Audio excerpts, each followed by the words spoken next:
There are cemeteries that do not appear on any map. Not because they were forgotten, but because they do not wish to be remembered. The cursed cemetery is not merely a place for the dead, but a place where names were never spoken, and souls never released. If you hear a misaligned chant in the middle of the night, remember, that may be when this story begins to find you. Chapter 1. The Cemetery by the Banana Forest. In Kanchanaburi Province, where banana forests grow thick like endless green walls, there exists a cemetery that locals never call by its real name. They whisper it instead, using a short, fearful phrase, Pa Sop Tai, the forest of the dead. The cemetery has no gate, no fence, no stone marker at its entrance. The path leading to it is a narrow trail of red earth, damp all year round, whether in the dry season or the rains. The elders say the path only appears when the cemetery needs more souls. At other times, even if one stands right before the forest, the way in cannot be seen. By day, the banana forest is unnaturally silent. The broad leaves droop low, brushing against one another with a soft rustling sound, like shallow breathing. No birds sing, no insects cry. The silence is so dense that one can hear their own heartbeat echoing inside their chest.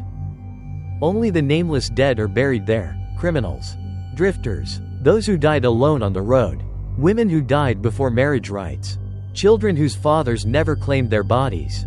There is no incense, no offerings. A hole is dug, the body laid inside, the earth filled back in, and everyone leaves before the sun goes down. The villagers believe that when night falls, the dead of Pa Sop Tai rise, not to kill immediately, but to search for the identities stolen from them. And once they find one, someone must stay behind in their place. Chapter 2. The Grave Without Incense. Unlike other cemeteries in Thailand, where incense smoke never fades, Pa Sop Tai is completely barren. Not a single stick of incense. No flowers, no offerings, no one dares to enter to mourn. The elders pass down a warning. If incense is lit there, the spirits will believe someone is calling them, and they will follow that call home. Years ago, a family from another region moved into the village. Unaware of this rule, when a relative died in an accident, authorities instructed them to bury the body at Pa Sop Tai. On the first night, the wife secretly returned and lit a single stick of incense, whispering prayers for her husband's soul. The next morning, the entire family was gone. The house remained untouched. Food sat half-eaten on the table. Shoes were neatly placed by the door. But no one was ever found. Only the smell of damp earth and burnt incense lingered in the air for days.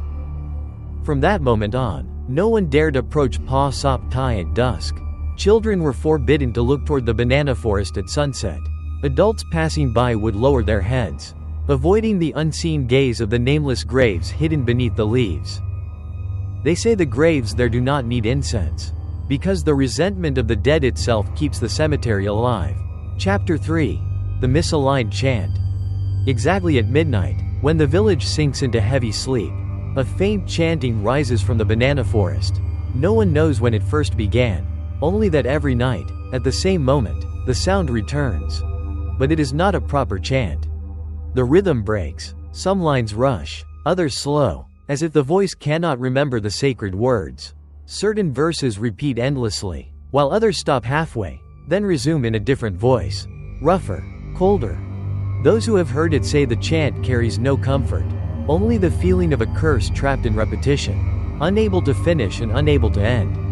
One night, a drunk man fell asleep on his porch. When he awoke, he found himself standing in the cemetery, surrounded by nameless graves. The moon was hidden behind clouds. Beneath his feet, the soil was cold and damp, as if freshly disturbed. The chanting rose directly behind him. He turned, but no one was there. Only the sensation of many unseen mouths chanting inches from his ears. Cold breath brushing against his skin. At dawn, villagers found him crouched at the edge of the banana forest, eyes wide open, lips muttering a misaligned chant. From that day on, he never spoke another word. Like and subscribe to Whispering Dark Tales for more chilling ghost stories. Chapter 4. The Monk Without a Shadow. The temple near Pa Sop Tai once sent a young monk to perform a rite of deliverance for the cemetery. His name was Phra Niran. He had been ordained for less than 10 years, yet was known for his steady mind and fearlessness. He believed that no matter how deep the resentment, a spirit was merely lost and needed guidance back to the right path. That afternoon, he entered the banana forest as the sun was about to set. The villagers watched in silence. No one followed, no one called his name. That night, the chanting began earlier than usual. It was no longer misaligned, no longer broken, but it did not sound like the voice of the living. The chant was hollow, echoing as if rising from deep beneath the ground. Banana leaves trembled though no wind blew. The soil of the cemetery cracked in thin, spreading lines. At dawn, the monk did not return. Villagers found his alms bowl at the edge of the forest, clean and untouched. Bare footprints led from it deep into the cemetery, then vanished abruptly on a patch of empty ground where there was no grave and no tree. From that night on, under the full moon, people began to see a monk standing among the graves, fingering a rosary, softly chanting, but what made every witness shudder was this. Under the moonlight, he cast no shadow. And each time the chant echoed through the forest, a new grave appeared. Chapter 5. The Curse of the Old Execution Ground. Before it became a cemetery, Pa Sop Tai was once a secret execution ground during wartime. Prisoners were put to death without names, without prayers, without family allowed to claim their bodies. They died in silence, mouths bound, hands tied, minds filled with terror and hatred. The elders say that many tried to chant the name of the Buddha before dying. But the words were cut short. Some died in despair, some in fury, some without ever knowing the crime for which they were condemned. Blood soaked into the soil, day after day. When the execution ground was abandoned, the authorities began burying unidentified corpses there. No one realized they were laying new bodies atop spirits that had never been released. That was how the curse was born. Not sudden, not violent, but slow and repeating. The nameless dead search for the living to take their names. The living who lose their names fade from memory. And the cemetery is never allowed to empty. The villagers believe Pa Sop Tai does not kill at random. It simply keeps those who have already been called. Chapter 6. The Grave with the Wrong Name. Somchai was the first to see a grave bearing his own name. He entered the cemetery during the day while searching for a missing buffalo. The sun burned overhead, yet the banana forest felt suffocatingly cold. As he passed a low mound of earth, he stopped. A wooden grave marker stood there, newly placed, the letters still dark. Carved into it were the words, Somchai Prosert. Year of birth, exactly his own. There was no date of death. He forced a laugh, telling himself it must be a coincidence. But his heart began to race when he noticed something else. The carving style matched his own handwriting. Even the small chipped corner of the wood was identical to a nick on the knife he always carried. When he turned and ran, he heard soil falling behind him, soft and steady, as if someone was slowly digging upward. That night, Somchai dreamed he was lying in a pit, surrounded by faceless figures whispering, "Your name has already been written."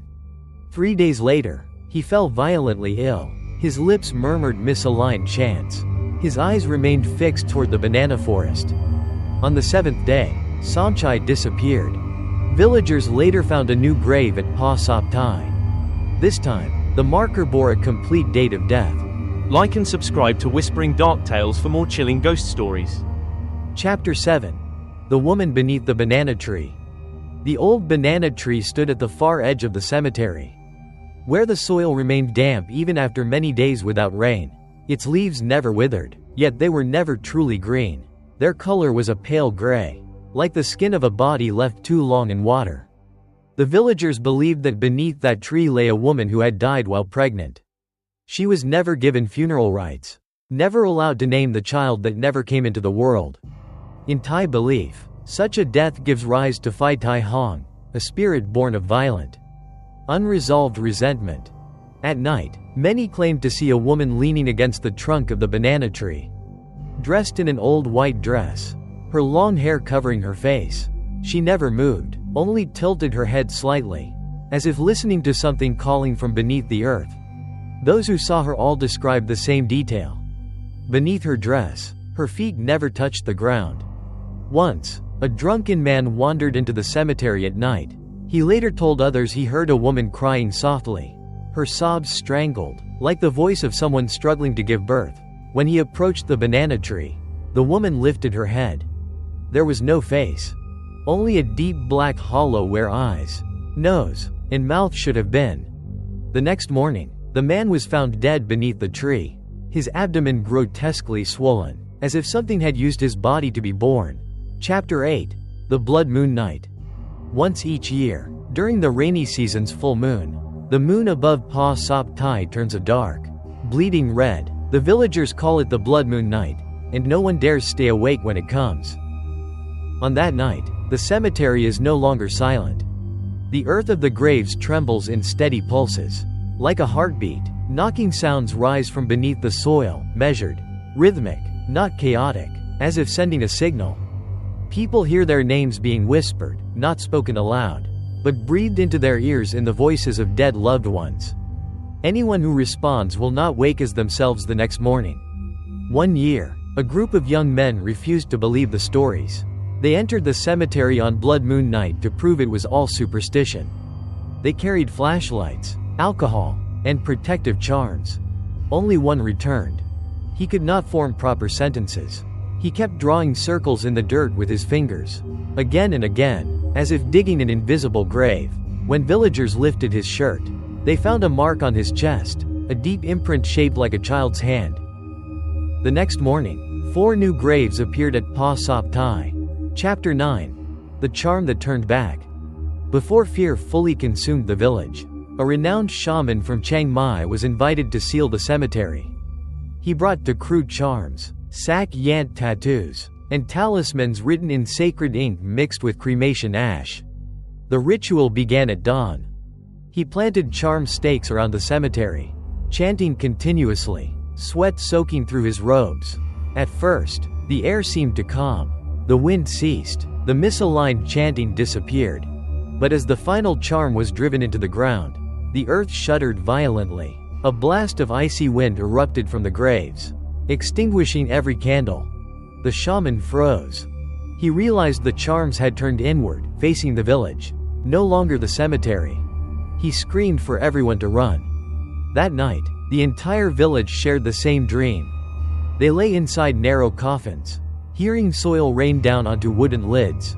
Above them, someone chanted, misaligned, endless. By morning, the shaman was gone. All that remained was his saffron robe, half buried at the edge of Pa Sop Tai. From that day forward, no one ever attempted to seal the cemetery again. Like and subscribe to Whispering Dark Tales for more chilling ghost stories. Chapter 10. The Child Without Eyes. No one knew when the child first appeared. They only knew that after the charms turned back, people began to hear a child crying from the banana forest just before dawn. The crying was not loud, not hysterical, but dry and even, like a throat that had long forgotten water. The elders said it was not a sound meant for the living, it was the call of souls that had never been born. A woman who sold food in the early mornings claimed that one day, while passing Pa Sop Tai, she saw a child squatting at the edge of the cemetery. It wore an oversized white shirt, its body thin and fragile, its head bowed low. Thinking it was a lost child, she called out. The child lifted its head. Where eyes should have been were too deep, empty hollows, dark and bottomless like wells.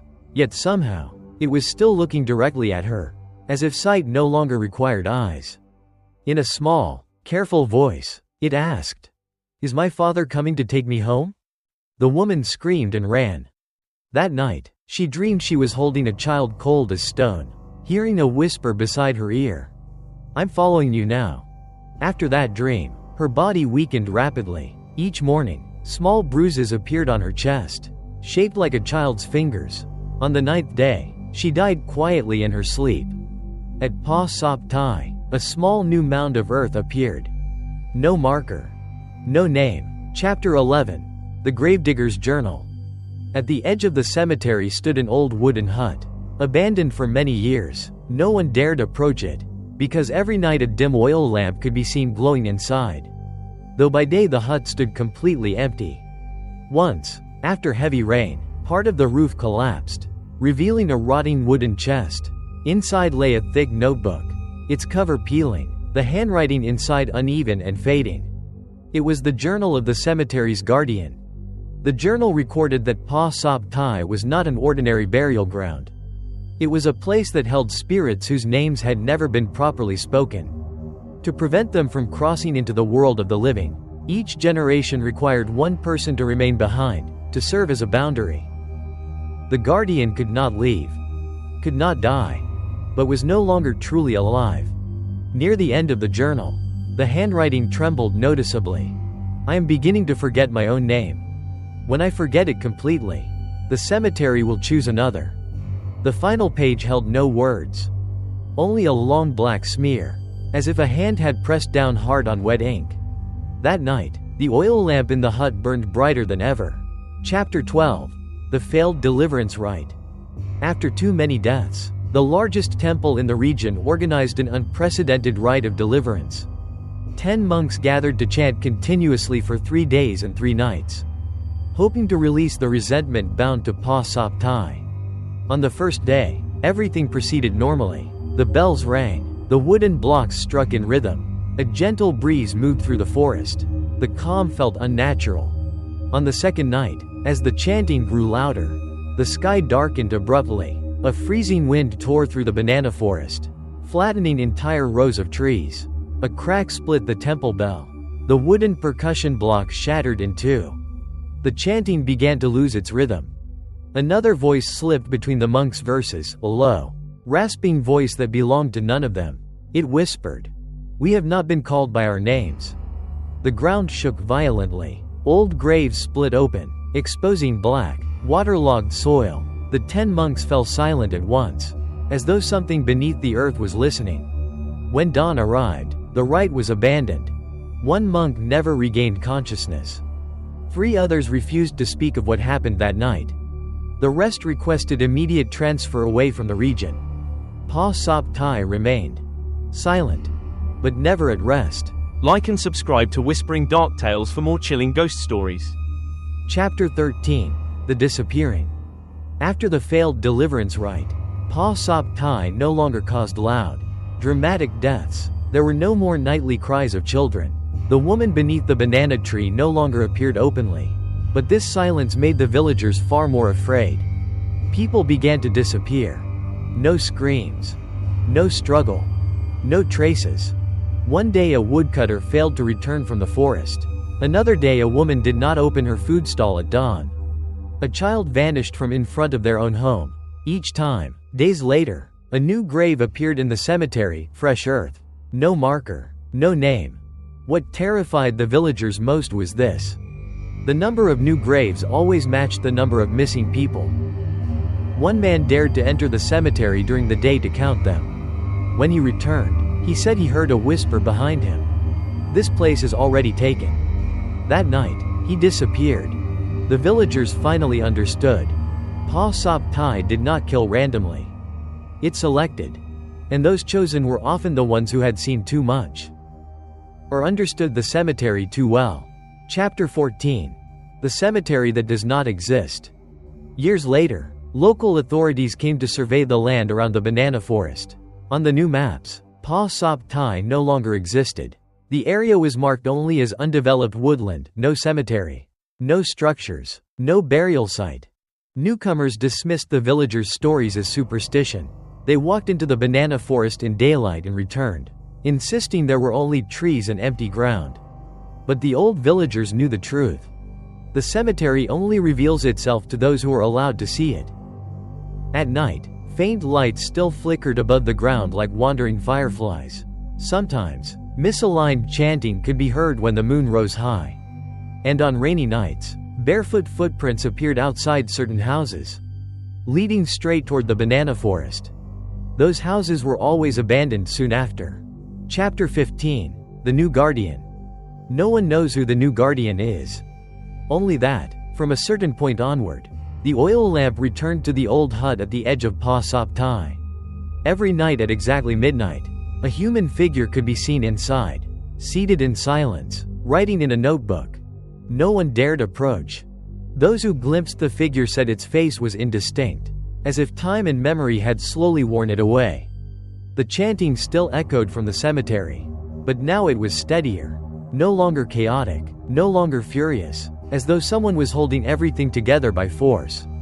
The villagers whisper that the new guardian has forgotten their own name. Forgotten where they came from. Forgotten who they once were.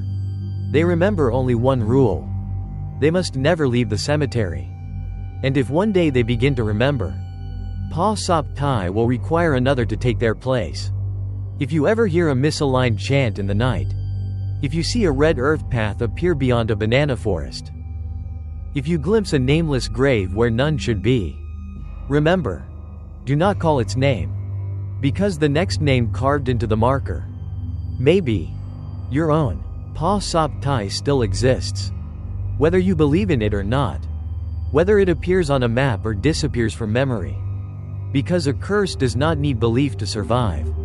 It only needs someone to replace the last one. And if tonight you dream of a red dirt path leading into a silent banana forest, ask yourself, are you reading this story? Or is the story reading you? Like and subscribe to Whispering Dark Tales for more chilling ghost stories.